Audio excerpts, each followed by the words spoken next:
great strides, but we still have a lot of work to do. A lot of work to do, because once again, Northern Virginia has become ground zero. Once again.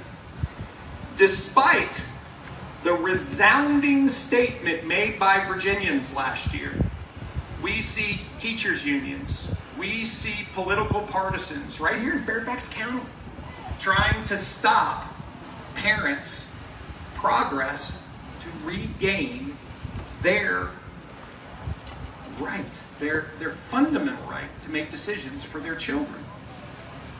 Forcing masks back in schools. That's right, let me just be clear. There are some right here in Fairfax County that actually believe that 2.5 years after the pandemic, that they can again mandate masks back in schools. But let me be clear. Let me be clear. They must not have gotten the real memo. The real memo. Because Virginia law is clear. And let me just tell you, the bill that was sent to my desk and that I signed permits the parent of any child in the public school system enrolled across the Commonwealth of Virginia to elect for such child to not wear a mask on school property. Full stop. That's it. That's it. If there's any confusion, that's in Virginia law. And oh, by the way, I think it's really important because the crafters of this bill, on a bipartisan basis, added very clearly, no parent making such an election shall be required to provide a reason.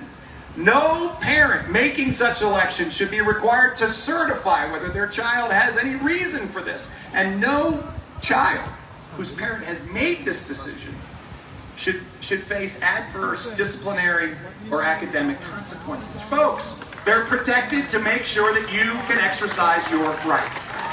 No doubt.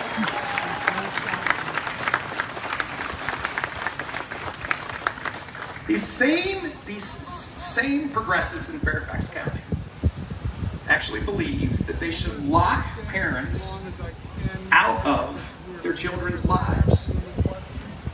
They think that parents have no right to know what your child is discussing with their teacher or their counselor, particularly when some of the most important topics that a child may want to discuss are being determined. What's their name? What pronoun will they use? How are they going to express their gender?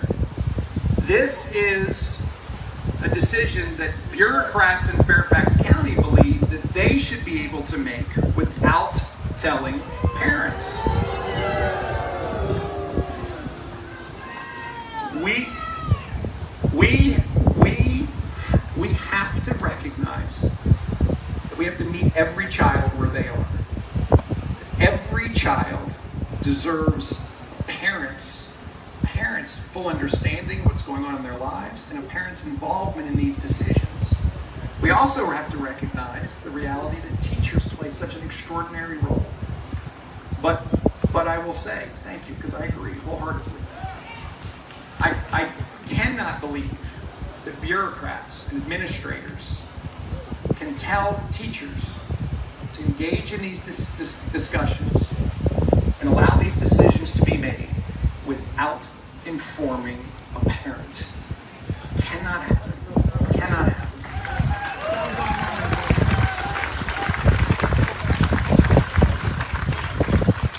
And by the way, across the Commonwealth of Virginia in November, Virginians said enough. And here we are again.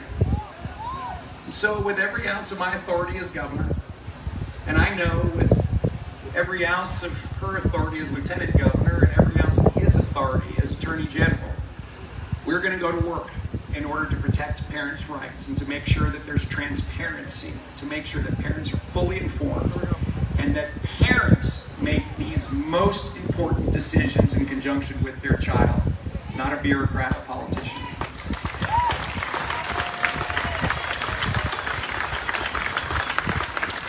So, here we are, about 7.5 months since January 15th.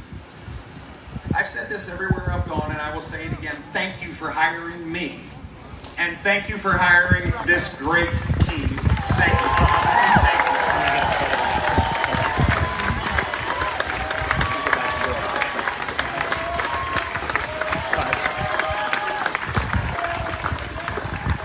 you. We have a ton of work to continue to do. Relentless.